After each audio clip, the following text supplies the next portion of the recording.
ሰሞነ ሕማማት ወቅት ማድረግ የሌለብን 7 ነገሮች።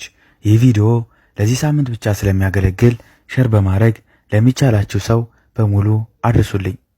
ሰሞነ ሕማማት ማለት የስሙ ትርጓሜ ምንድነው ተብለን ከተጠየቅን ሰሞነ ሕማማት ማለት ሰመነ ማለት ሲሆን ሳምንት አደረገ ማለት ነው። ይህም ከዕለተ ሆሳዕና ሰርክ እስከ ትንሣኤ ሌሊት ያለው ጊዜና ቀናት የሚያመለክት ነው። ወደ መጀመሪያው ርዕሳችን ስንመለስ በሰሞነ ሕማማት ወቅት ማድረግ የሌለብን ነገሮች፣ አንደኛ መስቀል መሳለም ወይም ማማተብ አይቻልም። ለምን መስቀል መሳለም ወይም ማማተብ አንችልም ካላችሁ ደግሞ በሰሞነ ሕማማት ወቅት ከሰኞ እስከ ዓርብ ያሉ ቀናት የዓመተ ፍዳ መታሰቢያ ናቸው።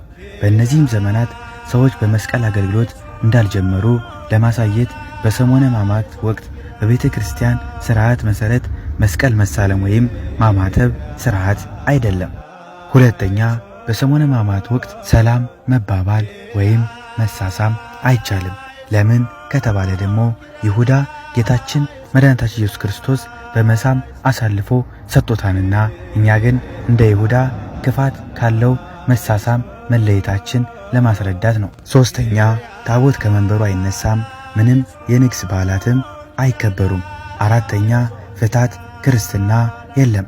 አምስተኛ የቅዱሳን ገድላት አይነበቡም ወይም ሰላምታ ያለባቸው ጸሎቶች አይደረጉም። ለምሳሌ መልአከ ቅዱሳን አይጸልዩም። ከነሱ ይልቅ መዝሙረ ዳዊት፣ ውዳሴ ማርያም፣ ግብረ ሕማማትና መጻሕፍት ማያዊ የተባሉ ብዙ ቃል ኪዳን ያለው የጌታችን መከራ የሚያወሱ መጻሕፍት ይነበባሉ። ስድስተኛ ሥርዓተ ቅዳሴ ከጸሎተ ሐሙስ በቀር አይካሄድም። ሰባተኛ ጥምቀት አይኖርም። ስለ ክርስቶስ ሕማማትና መከራ እያሰብን እንጸልይ፣ እንስገድ።